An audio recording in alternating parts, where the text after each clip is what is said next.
ආයිබෝවන් ඔයා ඉන්න කැන්ඩිවලද ඔයා ඕලෙවල් ඉංගලිස් මීඩියම් සයින්ස් කරන කෙනෙක්ද නැත්තම් ඒලෙවල් ඉංගලිස් මීඩියම් බයෝලොජි කරන කෙනෙක්ද එහෙනම් ඔයා අනිවාර්යෙන්ම එන්න ඕනේ කැන්ඩිවල තියෙන සෙන්ට්‍රික්ස් එඩියුස්පේස් ආයතනයට අපි සූදානම් ඇයි ඒ ඔයා එතනටම එන්න ඕනේ කියලා කතා කරන්නේ අද අපිත් එක්ක ඉන්නවා අන්සර් සර් බයෝලොජි සහ ඕලෙවල් සයින්ස් කරන අපේ සර් අපි කතා කරමු සර්ත් එක්ක සර් ආයිබෝවන් කියලා පිළිගන්නවා අයිබෝන් ඇත්තටම අන්සර් සර් කියන්නේ කවුද අපි පොඩි ඉන්ට්‍රොඩක්ෂන් එකක් දෙමු කට්ටියට අන්සර්ස කියන්නේ ප්‍රොෆෙෂන්ලි ගත්තම ඩොක්ට කෙනෙක් පැෂන් එක ලෙක්ච කෙනෙක් මොටිවේට කෙනෙක් හොබිය ගත්තම බිස්නස්මන් කෙනෙක් මේ තමයි අන්සර්ස කියන්නේ ඒ වගේ කොලිෆිකේෂන් ගොඩක් තියෙන සර් කෙනෙක් තමයි අන්සර් සර් කියන්නේ සර් කොහොමද එතකොට මේ ටියුෂන් ෆීල්ඩ් එකට එන්නේ සර් ඩොක්ටර් කෙනෙක් ඒ වගේම සර් බිස්නස් උත් කරනවා සර් කොහොමද මේ ටියුෂන් ෆීල්ඩ් එකට එන්නේ ටියුෂන් ෆීල්ඩ් එකට එන්නේ ඩොක්ට කෙනෙක් වෙන්න කෙනෙ කොළඹ යුනිවර්සිටියට එන්ට්‍රන්ස් වෙන්න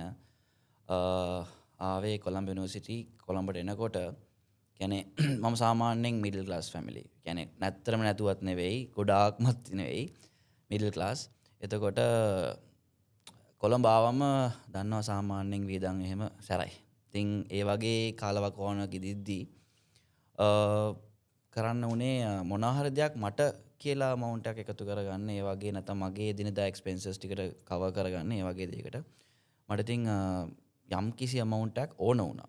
ඒ කියන්නේ boarding fees ගෙවන්නයි කන්නයි ඉතින් ඒ වගේ පොඩි experience එකක් තියෙනවා දවසක් pizza hut එක ළඟට ගිහිල්ලා බලන් ඉන්නවා මේ මිනිස්සු මෙච්චර pizza කනවා මේ කොහොමද කන්නේ මේ සල්ලි කොහෙන්ද මේ එහෙම කියලා. ඉතින් සමහර දවස් තිබුණා සතියක් තිස්සේ සල්ලි එකතු කරලා එක ෆෘට් සලාඩ් එකක් කන්න සල්ලි එකතු කරන් ඉඳලා මේ එහෙම ෆෘට් සලාඩ් එකක් කන දවස් තිබුණා. ඉතින් මේ වගේ දේවල් එක්ක සල්ලි අවශ්‍යතාවය දැඩි ලෙසම තිබුණා.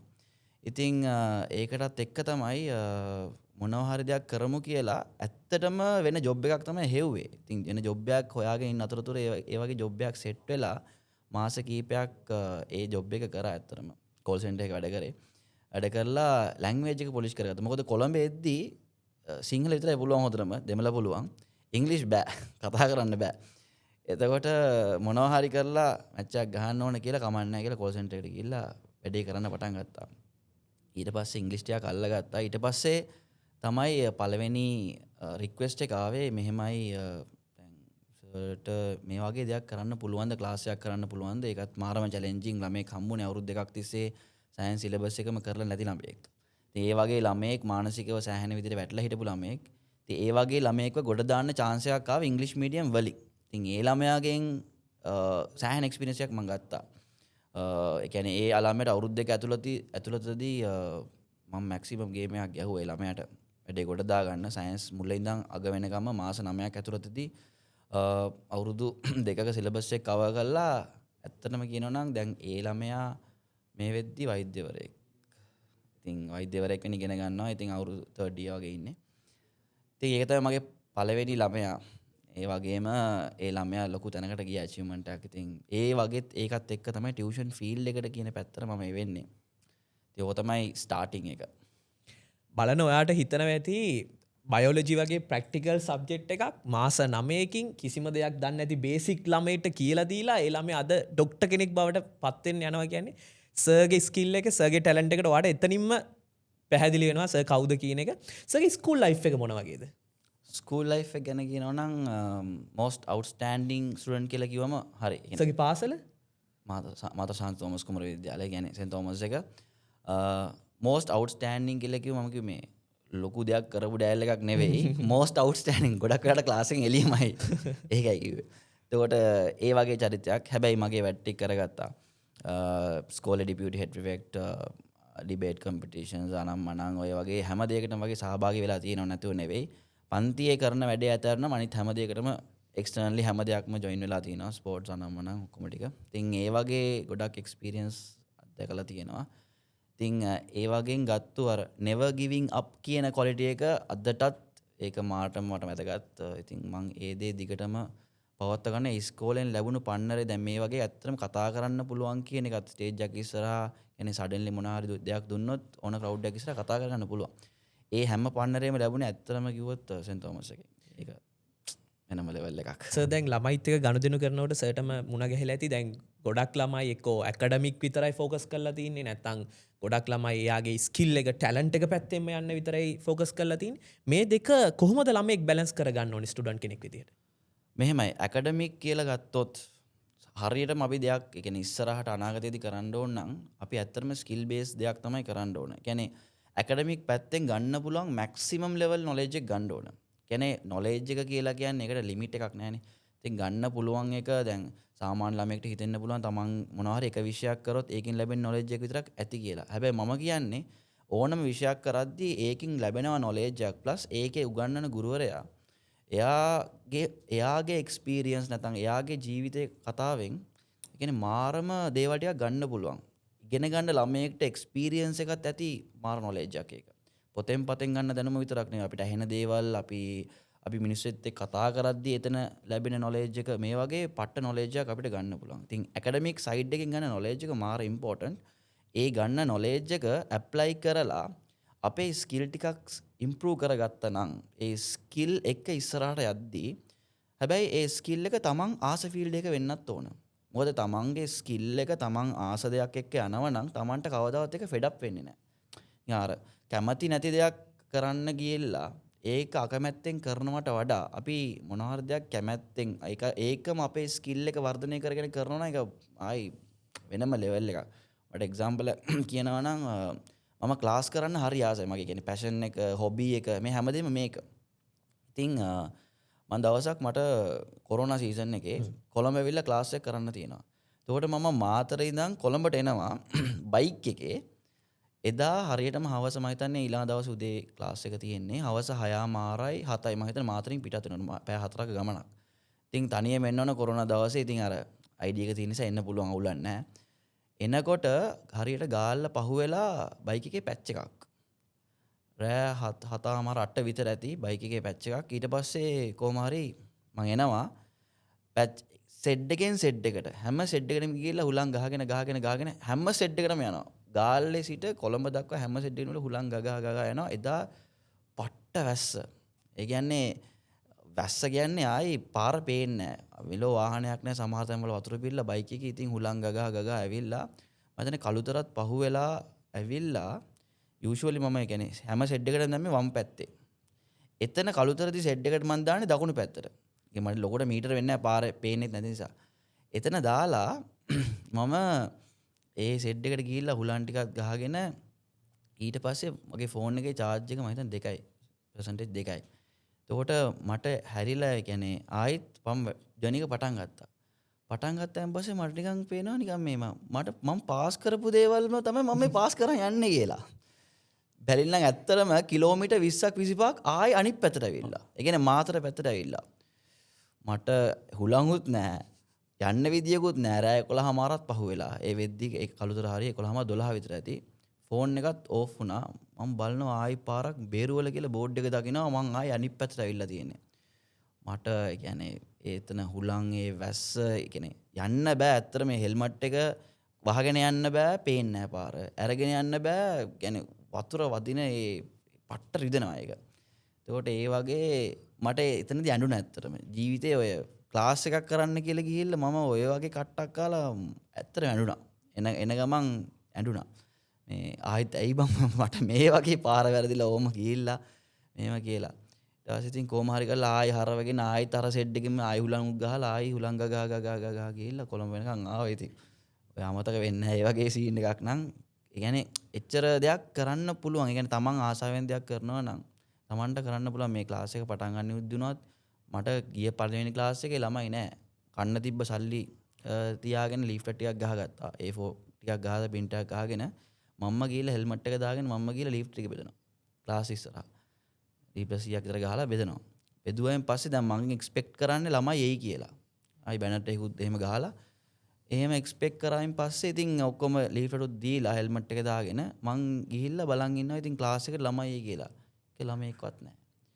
සතියක් බැලුවා දෙකක් බැලුවා ඊට පස්සේ සමහර දවස්වල උදේ පාන්දර 4 ක්ලාස් එක පටන් ගන්නෙ 7 ඉඳන් ඒ දවස්වල මොනවා හරි දෙයක් තියෙන්න බෑ සයන්ස් උත් දාලා මැත්ස් උත් දාලා 10 උත් දාලා 11 උත් දාලා සිංහල මීඩියම් උත් දාලා ඉංග්‍රීසි මීඩියම් උත් දාලා ඔක්කොම දාලා එකකටවත් ළමයෙක්වත් නැහැ එකකටවත් නැහැ ඔහොම මාස 3ක් විතර එක දිගට ක්ලාසස් වලට යනවා එක ළමයෙක්වත් නැහැ තෝට ඒ අතරතුර පුළුවන් උපරිම කරා ගැන එක දිගතාවක් ඉතින් ලොකෝට කියන්න අමාරුයි මේ ඉතිං උපරිම කරා ඇත්තරම පට්ටම කට්ටක් කෑවතන්ට ගැන එන්න එකම එක දවසක් අන්තිමට මාස්තුනකිනුත් පස් එක දවසක් එක ආයතනකින් කොල්ලක් කෙනස් ගැන මං හැරල ගිහිල්ල ක්ලාස් එකට ගිහිල්ල පැයක් විතර බලඟදලා යාව ඇත්තරම එනකොට එක ළමයෙක් ඇවිල්ලා ඉන්නවාස එනවාද කියලා ආයි ගත්ත බයික් එක හැරෙව්වා ගිය එදා එක ළමයකින් පටන් ගත්තු ක්ලාස් එක තමයි මේ වෙද්දී ඉන්ස්ටිටියුට්ස් 8ක් බ්‍රාන්චස් 8ක් බවට පරිවර්තනය කරන්න පුළුවන් වුණේ මේක.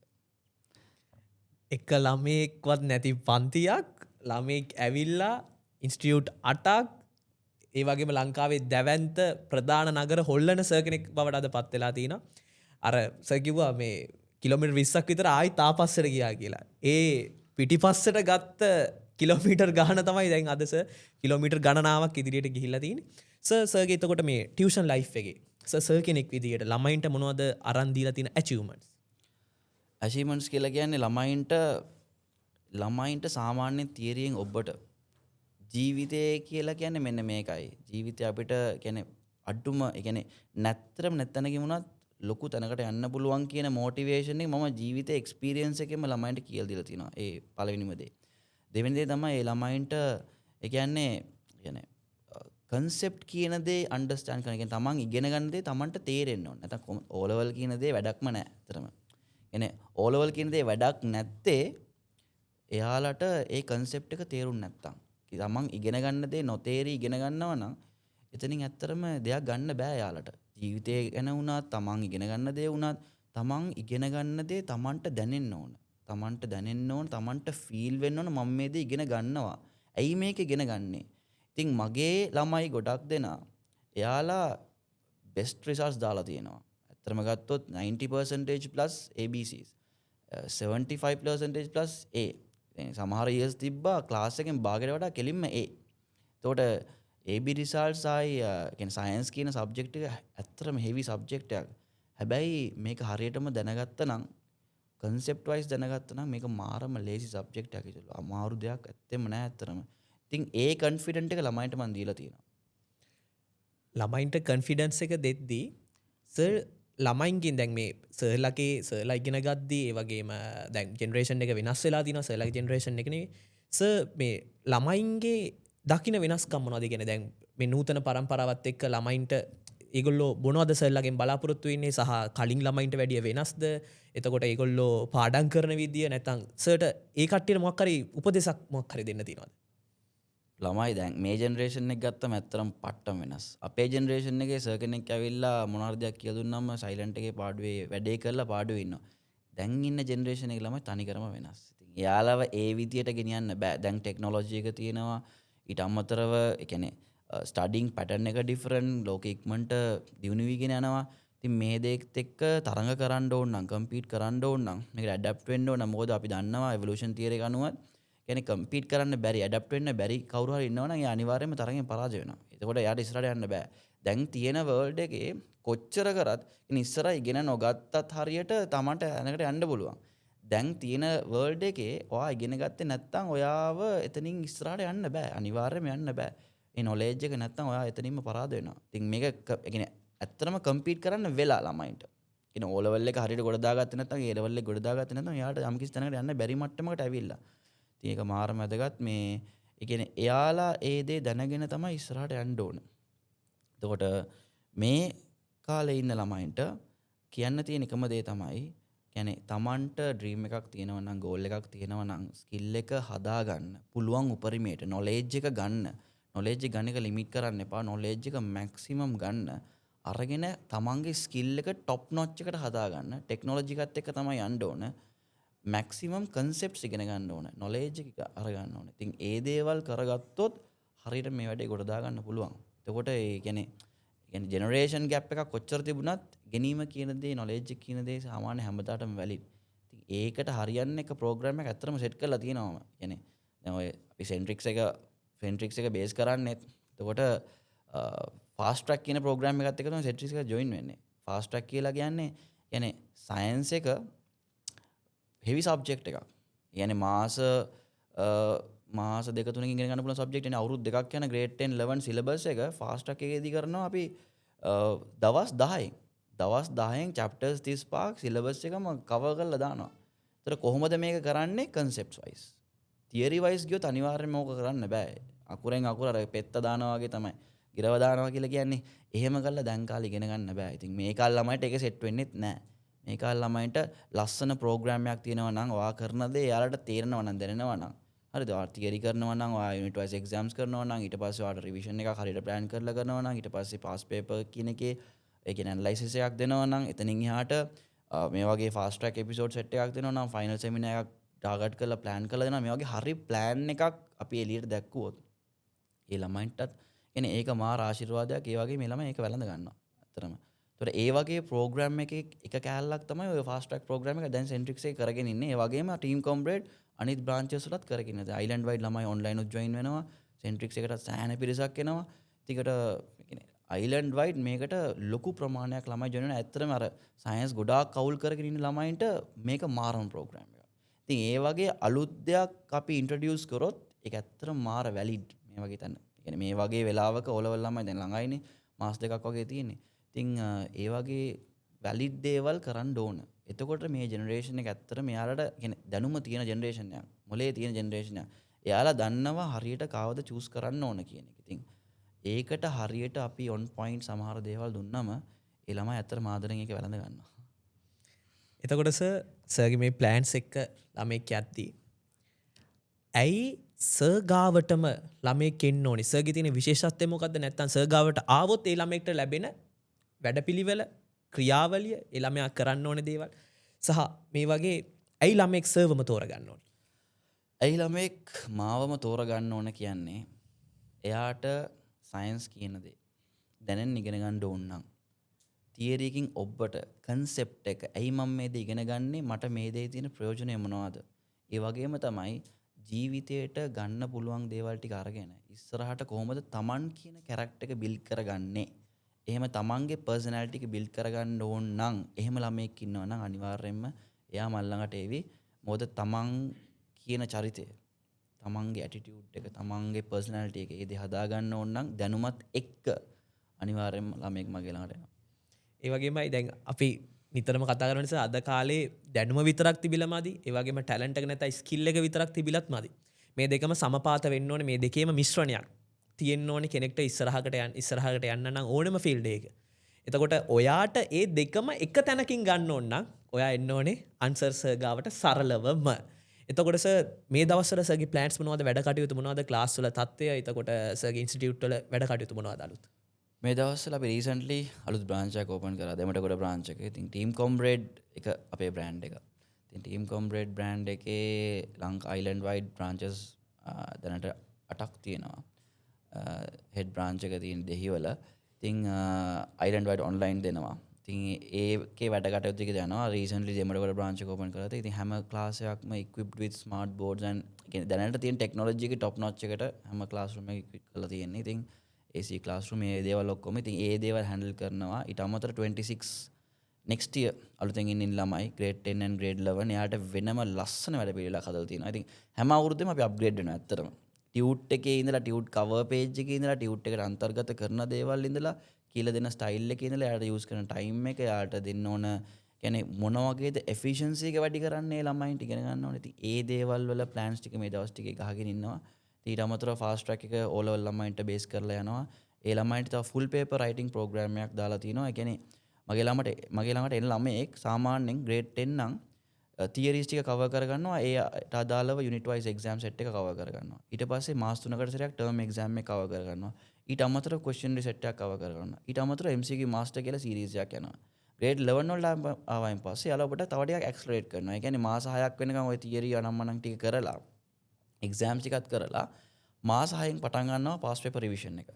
පාස් පේපර් රිවිෂන් එකේ ඒ ළමයිව ලස්සනට පේපර්ස් වලට පුරුදු කරලා ඒ ළමයින්ට ඒක ඇනලයිසිස් එක කොහොමද ඩිස්කෂන් එක කොහොමද යන්නේ ආන්සර් එකක් ලියන්නේ කොහොමද මේ දේවල් ටික ලස්සනට ප්ලෑන් කරලා පුරුදු කරවලා හරියටම අන්තිම මාස 3 වෙද්දි මේ ෆාස්ට් ට්‍රැක් සෙට් එක පටන් ගන්නවා. එපිසෝඩ් 10කට කඩලා. ඒ එපිසෝඩ් 10ත් ලස්සනට ඒ ළමයා ආයි පාරක් සිලබස් එක කවර් කරද්දී කොහොමද අපි මාස 3කට කලින් සිලබස් කවර් කරනවා. කවර් කරලා අන්තිම එපිසෝඩ් 10 ආයි පාරක් සිලබස් එක කවර් කරනවා. ෆාස්ට්. තොට ඒටික ලස්සට කව කරලා ඒක එපිසෝඩ් දෙකක් ඉවර වෙද්දි තුන්වෙනි එපිසෝඩ් එක යනවත් එක්කම පාස් ෆුල් පේපර්ස් ලියන්න පටන් ගන්නවා. එතකොට ළමයින්ට ෆුල් පේපර්ස් 8ක් ලියවනවා අන්තිමට එක්සෑම් යන්න කලින්. එයාට ඒක මාක් කරලා ඒක රෑන්කින්ග්ස් දීලා එයාලා ඉන්න තැන මේව කරලා අරගෙන ඒක මාර එෆෙක්ටිව්. ඉතින් ඒ ඔක්කොම ටික කරලා ලස්සනට ෆයිනල් ටාගට් පේපර් එකක් දෙනවා. ලංකාවේ මෙච්චර කාලයකට කරපු සහ කරන right මේ වෙනකොට අපි 13 hour seminar concept එක. ඉතින් 13 hour seminar එකේදී එයාලා ෆයිනල් ටාගට් පේපර් එකක් දීලා ඒක ප්‍රැක්ටිස් කරවලා ඉතින් 9 වෙනි පේපර් එක එයාලා O level කියලා ලියන්නේ 10 වෙනි ෆුල් පේපර් එක. ඉතින් ඒ වගේ ලස්සනට අවුරුදු දෙක ප්ලෑන් කරලා තමයි මම සයන්ස් කියන එක ලස්සනට අරගෙන යන්නේ. ඊට අමතරව බයොලොජි ගැන ඒක පස්සේ වෙලා කතා කරමු අපි ක්‍රීම් කොම්බ්‍රෙඩ් එක ගැනත්. මේ ඔය වගේ ලස්සන ප්‍රෝග්‍රෑම් එකක් 26 එකට දාලා තිනවා. ඉතින් අලුතෙන් ඉන්න ඕනම ළමයෙක්ට ඔය ප්‍රෝග්‍රෑම් එක ඇතුලෙන් යවුවා කියලා කියන්නේ ඉතින් ආයි ඉතින් සයන්ස් A කියන්නේ ඉතින් ගන්න පුළුවන් තේරෙනවනේ. ඉතින් ආයි නිකම් වෙනවා ඔය වගේ ප්‍රෝග්‍රෑම් එකකට. ඔයා ඉන්නේ 0 නෙමෙයි ඔයා මයිනස් හිටියත් ඔය අනිවාර්යෙන් සයන්ස් ගොඩ දාගන්නවා. ඒ වගේ වැඩපිළිවෙලක් තමයි සර් හදලා තියෙන්නේ. මොකද ඒ වැඩපිළිවෙල දැන් අහන් ඉති අපිටත් නිකන් මටත් නිකන් ඒ වගේ එතකොට මේ වගේ වැඩපිළිවෙලකට ඔයාලට පුළුවන් සර්ත් එක එකතු වෙන ආන්සර් සර්ත් එක. සර් එතකොට මේ වැඩපිළිවෙලත් එක්ක කෙනෙක් එකතු වෙනවා නම් සර්ගේ තියෙන ක්ලාස් ටයිම් ටේබල් මොනවද? ටයිම් ටේබල් කියලා කියන්නේ දැනට ටයිම් ටේබල් හැම දෙයක්ම කියන්න අමාරුයි. ජොයින් වෙන්න පුළුවන් බ්‍රාන්චස් ටික තමයි කැන්ටි නම් සෙන්ට්‍රික්ස් එඩියුස්පේස්.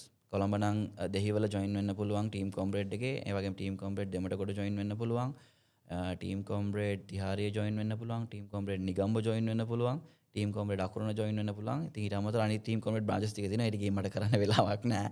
ඉතින් කියපු ටිකේ ජොයින් වෙන්න පුළුවන්. අයිලන්ඩ් වයිඩ් ලංකාවේ ඕනම ළමයෙක්ට ටීම් කොම්බ්‍රෙඩ් ඔන්ලයින් හරහා දැනට බැචස් දෙකක් යනවා. ඉතින් ෆාස්ට් ට්‍රැක් වලට උනත් ජොයින් වෙන්න පුළුවන්. නැත්නම් අලුත් ක්ලාසස් වලට ජොයින් වෙන්න පුළුවන්. ඉතින් ඔන්ලයින් හරහා ජොයින් වෙන්නත් පුළුවන්.